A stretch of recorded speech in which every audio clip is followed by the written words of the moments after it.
So today we're comparing the features of what makes our Ergonx Elements Arch Support work boots so comfortable when we compare them to a cheaper work boot that we bought online.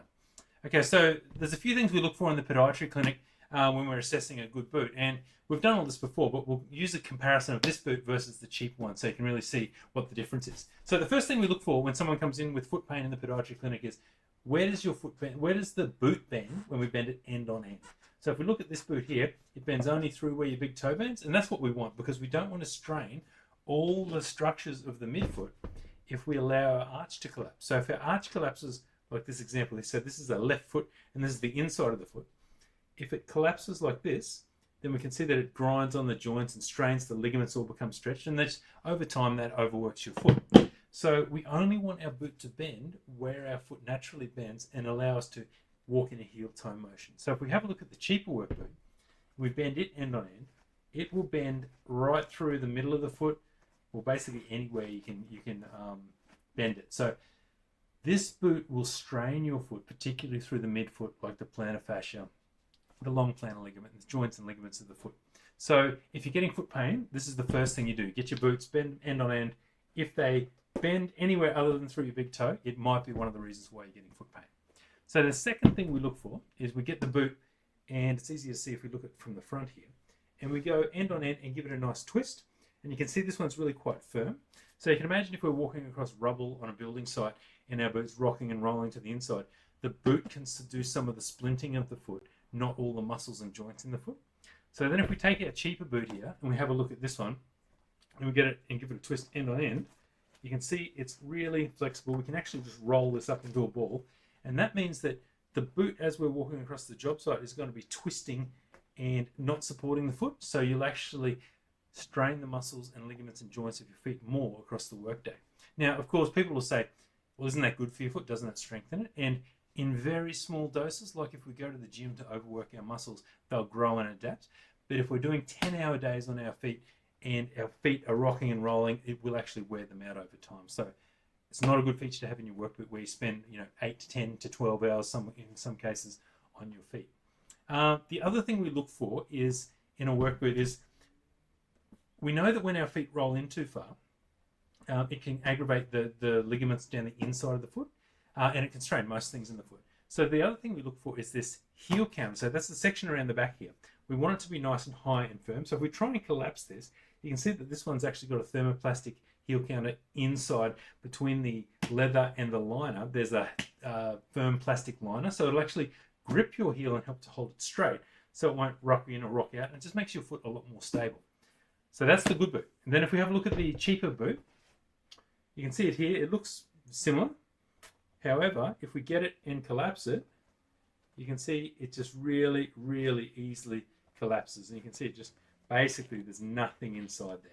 So that's essentially just a piece of fabric around your heel, and it will do nothing to support your heel and grip your heel. So that's another one of the features we look for. If we have a look on the insides of the boots, is what we look at next. So as a podiatrist, we make custom-made orthotics to go into work boots, but if you're assessing it, if you don't have custom-made orthotics, what we need to have a look at is what is the insole situation inside the boot. Now, if we have a look at the Ergonx, our good boot example, you can see it's got this really nice, long, high arch support inner sole. So what that'll do, it'll support and cushion your feet and just adds more support than what the boot would alone. Much like if we made a custom-made set of orthotics, that'd add even more support to your work boots. And the beauty of this work boot is if we take this insole out, because it's already an orthotic insole, it's an off-the-shelf orthotic insole, there's room to put your custom-made orthotic into your work boot. So then if we have a look at the cheaper work boot, you can see if we pull this one out, again, on camera, it probably looks similar. But then if we look at this, it's made out of a really cheap foam, and if we squeeze it, it bottoms out instantly. So that'll do a couple of things. That'll compression set very, very quickly because of the quality of foam. It's an open cell foam, and what we say is it compression sets really quite quickly, so it'll collapse and then not spring back. Whereas the better quality insoles in the work boots, these are a different sort of foam that will last longer because it's like thousands of little basketballs. When you compress on them, they'll spring back into shape. So you'll actually get more out of this inner sole than you will out of the cheap one. So this is a polyurethane insole. This one is an EVA foam insole, and it's really quite cheap. it will, you can actually see that if you have a look here quickly under my fingers, I can actually just squeeze that and it bottoms out into nothing. So that will feel comfortable for about an hour or two, and then it will completely compression set and offer no support. Other features we look for is what is the state of the outsole. So on our Good Boot example, we've got a 300-degree heat resistant outsole. So this is what we call a nitrile rubber outsole. That's the only way we can get our 300-degree heat resistance is use this material. And if we have a look on the cheaper boot, it doesn't really have an outsole. It's just all this one material all the way through. And it's very, very soft. And this is not heat resistant. And it won't last very long. It's actually quite soft. The other thing, another feature we look for in our work boots is we've got this midsole. So you can see through here, we've got this outsole section, and then you've got this section all the way through here, which is a midsole. And having an outsole and a midsole allows us to go really quite firm on the outer sole. So you'll get a lot of life out of your work boots, and then we can go cushioned through the midsole. But now we don't want to go too soft through the midsole, as it'll wear out too quickly and be unstable. So then if we compare that to our cheaper work boot, you can see this cheaper work boot here, there's no real midsole. It's all the one density all the way through. So this is really just like a pair of Crocs on the bottom of your boot. It might feel comfortable for a little while, but then it'll wear out really quite quickly and doesn't offer any real protection. Other features that are in the Good Work boot that we can't actually see in this one, the Good Work boot has a puncture resistant liner. So it's much like a bulletproof vest would catch a bullet. There's a lining in through here that will actually help to prevent nails and spikes and any rubble or debris from the job site puncturing and going into your foot. Whereas this one, the cheaper work boot, of course, does not have that. The cheaper work boot also has a steel toe, which is heavier and hotter than a composite toe cap, where our more expensive work boot, like the Ergonx Elements work boot here, has a composite toe cap that will be lighter and more thermally efficient. The shape of the toe cap, if we have a look at this, put them side by side, they're slightly different sizes, but you can see that our Good Work boot has a more square anatomical shape to your foot. So it just means that you won't rub your big toe on the inside of the work boot here, and there's more room for that. Whereas if we compare that to the cheaper work boot, it's a little bit, if we can line it up, you can see it's a little bit hard to see here, but the upper is actually quite a lot more pointed through this section.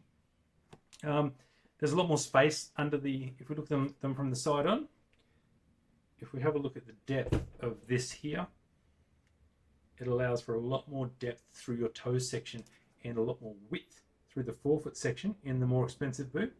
And we can usually choose half sizes and different widths in a better work boot. So this boot comes in half sizes up to 13 and also can be in a 2E and a 4E width. So it just helps you to get a better fit to your work boot, and that's a big part of the problem. If we can't fit the work boots to your foot properly, they'll be usually a little bit uncomfortable. So obviously a boot that fits your foot more comfortably is, sorry, a boot that fits your foot better will be more comfortable. And obviously you can see this one here, there's not a lot of depth under that. It's made more of a fashion last. So the problem with that is when we go and put a cap inside that, it really encroaches on your toes, and it can cause problems. Other features of the Good Work boot, it's got steel-free eyelets, it's got a heavy-duty lace and zip. So we've got nice laces on the front, steel-free eyelets, and we've got a heavy-duty YKK zip. So that means that we can fasten this to your foot as the boot stretches. It'll be more comfortable because we can actually adjust that to your foot, and it's got a zipper to get it on and off quickly. Whereas our cheaper boot, it's got steel eyelets, so you'll set off the metal detectors at the airport, and also it's got no zipper. So there's no really way to get this on and off quickly if you're in an accident or you just want to get them on and off quickly going to the job site. So that's another really bad feature of that.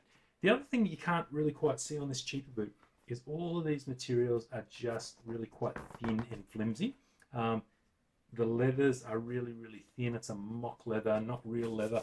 Whereas the more expensive work boot, this is a nubuck leather, and we also have this one in a full grain leather. So if you're welding and you really need that really rugged leather, you can get a full grain leather in the black version of this work boot.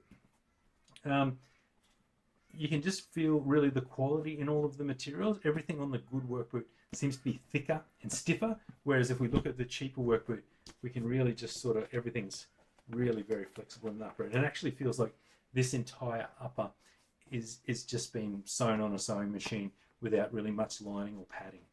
The other thing we can see, if we look on the inside of the work boot, there's really very little in the way of lining, whereas if we look inside the Ergonx work boot, it's got a ton of padding in around the heel here. You can see that's really quite thick around there. Whereas if we look at the cheaper work boot, it's not really, it's just a little seam around the top here, and there's nothing really around the heel to hold your heel in. So at a glance, you know, if you look at a picture of this work boot, it's not a bad looking work boot, but when we actually look at the function of it, it really lacks in pretty much every functional element of the work boot range. The only really good thing we can say about this work boot, it's very, very light. That's usually because it's lacking in lots and lots of features. So there's not much actually inside it, so we can make it lighter, of course.